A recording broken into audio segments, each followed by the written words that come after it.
Empezamos entonces. ¿Escucharon hablar alguna vez del origen del balneario del Cóndor? Más conocido en Viedma y en la zona como La Boca. Bueno, este balneario en Río Negro tiene una historia bastante particular, bastante romántica, así como de película, que no todo el mundo sabe, por eso es importante traerla hoy. Bueno, en este lugar también está el faro más antiguo de la Patagonia, y la pregunta es ¿por qué? ¿Por qué en esta zona? ¿Y esto qué tiene que ver con una historia romántica? Pero bueno, para responder estas preguntas, para saber el origen del balneario del Cóndor y por qué se llama así, tenemos que ir al inicio. ¿Y empezamos? Arrancamos nomás.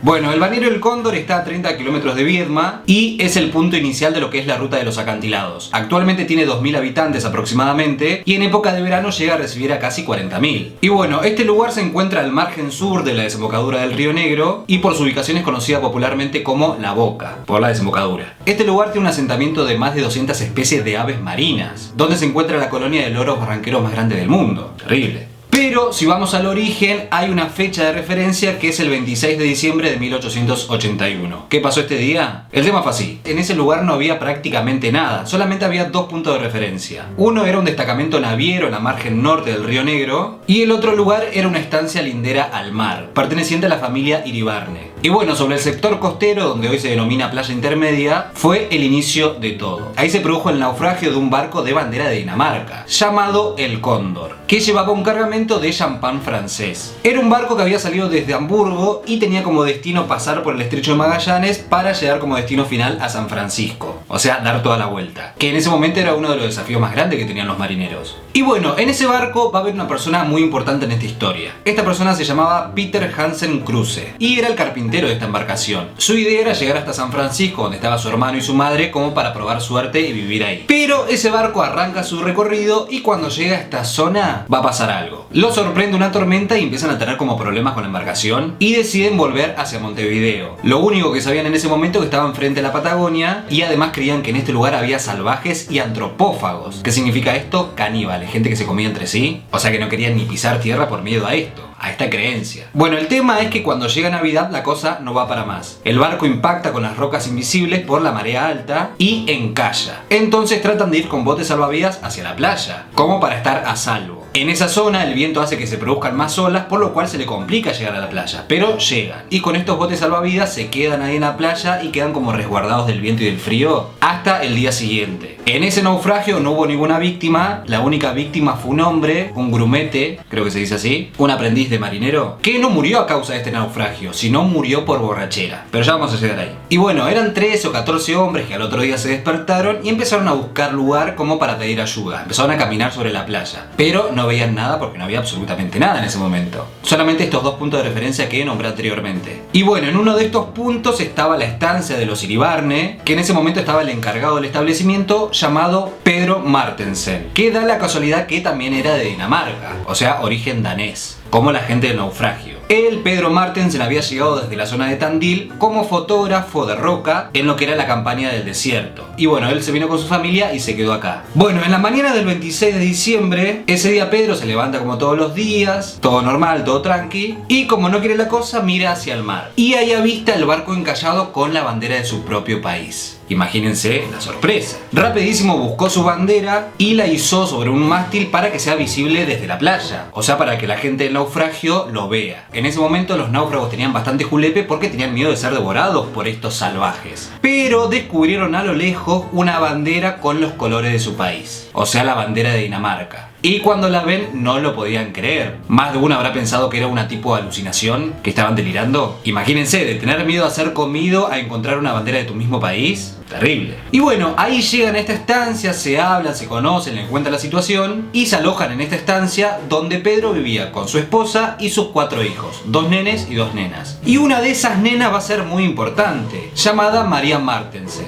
que estaba a punto de cumplir a los pocos días sus 15 años. En esos días hacen viajes en el bote salvavidas como para recuperar cosas del barco, tipo el champán, entre otras pertenencias, hasta llevaron una mesita de luz del capitán. Y sí, está bien. Pero ¿se acuerdan que les dije que murió uno? Bueno, el tema fue así. Era un ayudante de marinero que se tomó en exceso la carga del barco. o sea el champán. Este tipo, como producto de esa borrachera, en el momento que van y vienen en el bote salvavidas trayendo cosas, en un momento se cae, cosa que producto de esa borrachera no puede salir y termina ahogado. Terrible. Unos días más tarde, los tripulantes lo que hacen es volver a Buenos Aires, así podían volver a Europa. Sin embargo, Peter Kruse había como pispiado, le había echado el ojo a María, la hija de Pedro Martensen, que era bastante chica en ese momento, por lo cual él decide quedarse y esperarla hasta que sea mayor de edad para poder casarse. O sea, como que se enamoraron. Así que él se instaló, consiguió trabajo y el 23 de agosto de 1885 se casaron, cuando él tenía 26 años y ella ya tenía 18. María era una mujer bastante activa socialmente y una mujer bastante transgresora. Tenía como una conducta muy rígida, muy organizada, y fue fundadora de la Sociedad de la Madre en Viedma, cuyo fin principal era proteger a madres solteras. Imagínense, en esa época era bastante transgresor. Pedro nunca más volvió a Dinamarca, pero se escribió alguna que otra carta con sus familiares, pero se quedó acá. Y bueno, a pocos metros del lugar donde pasó todo esto, lo del naufragio, 6 años después se construyó el faro, que va a ser el faro más antiguo de la Patagonia, como para que sirva de guía y de punto para la gente que navega por esa zona. Re bien. Bueno, este matrimonio tuvo 13 hijos, de los cuales sobrevivieron solamente 7, y uno de ellos fue Emilio Kruse, que fue el primer maestro recibido de la Patagonia y fue director de la Escuela Normal de Viedma y de la Escuela Normal de Bahía Blanca. Después, otro de esos 13 hijos que fue muy importante fue Arturo Kruse, que fue un gran corredor de autos. Fue un piloto bastante popular en el automovilismo argentino, uno de los primeros, ya que se hizo conocido a nivel nacional por ganar la primera carrera de TC, que se realizó entre Argentina y Chile en 1935. Le decían el indio rubio, porque creían que si venía de Viedma tenía que tener sí o sí aspectos originarios, pero como era hijo de daneses, era rubio, entonces por eso le decían el indio rubio.